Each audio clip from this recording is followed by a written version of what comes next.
A pranohet abdesi nëse lym trupin me një krem që t'jep ngjyrë të kaftë për 1 muaj? Edhe kur të pastrohet me ngjyrë rrin prapë në trup. Nëse është krem që nuk krijon shtresë, pra thjesht e thith trupi dhe ndryshon ngjyra e trupit në të kaftë, siç thot personi që ka bërë pyetjen, nuk ka asnjë lloj problemi. Kësaj bëhet analogji me vajin e ullirit. Ne kemi transmetime të sakta që i dërguar Allahu sallallahu alajhi wasallam lyhej me vajin e ullirit. Dhe normalisht që vaji i ullirit krijon një lloj dhe themi shtrese të lehtë fare mbi flok apo mbi trup që është. Po ta lysh trupin me vaj ullini direkt dhe ta lajsh, ke parasysh si rëshqet vaj, ai uji mbi vaj. Mirë po, feja këtë gjë e ka toleruar.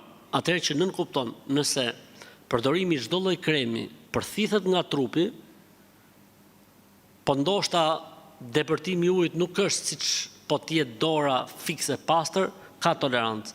E nëse ky krem krijon shtresë, që do të thotë, nëse unë e gry, krijohet vendi that, atëherë është haram, nuk quhet abdesi, nuk quhet gusli dhe asnjë.